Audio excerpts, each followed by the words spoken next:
You've probably had this thought before.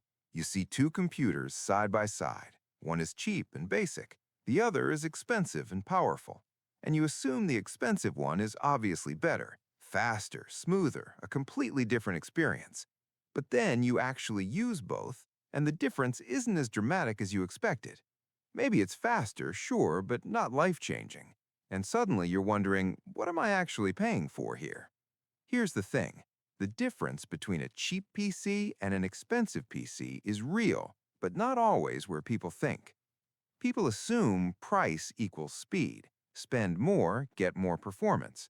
But performance isn't just about power. It's about how that power matches what you actually do. Think of it like a sports car. It can go incredibly fast, but in city traffic, that extra speed doesn't matter. You're still moving at the same pace as everyone else. The capability is there, you're just not using it. Computers work the same way. Most everyday tasks, browsing, watching videos, working on documents, don't need extreme hardware. Most users rarely push their system anywhere near full capacity.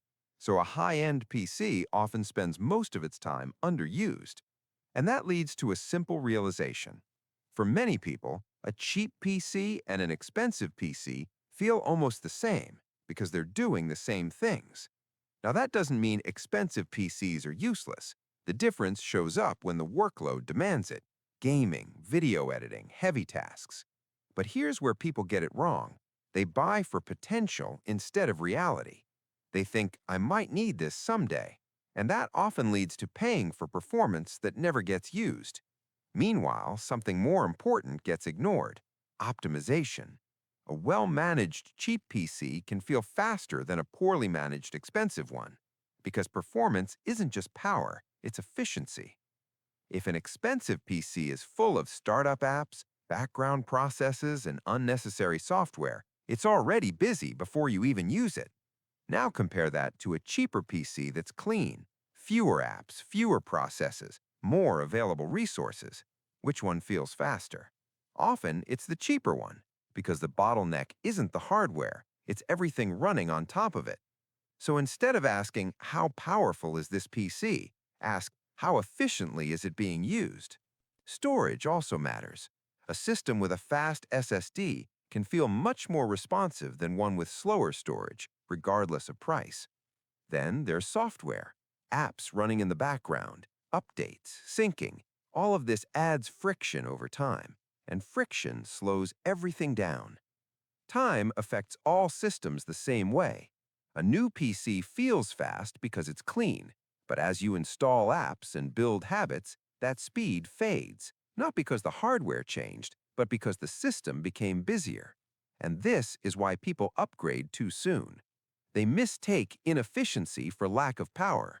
Instead of fixing what's slowing things down, they try to add more power. But if habits don't change, the same problems return. So what actually makes the difference? Understanding how you use your PC. If you're doing basic tasks, you don't need extreme hardware. A balanced system is enough. What matters more is how you manage it. Control startup apps. Close what you're not using. Keep your system clean. These small habits have a big impact. And if you do need more power, then yes, a stronger PC makes sense. But even then, optimization still matters, because power without efficiency is wasted. Here's what most people don't realize.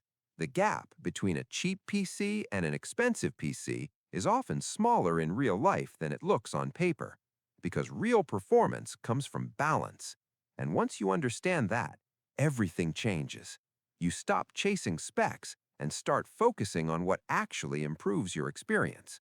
Because the goal isn't the most powerful PC, it's one that feels fast when you use it. So next time you compare a cheap PC and an expensive one,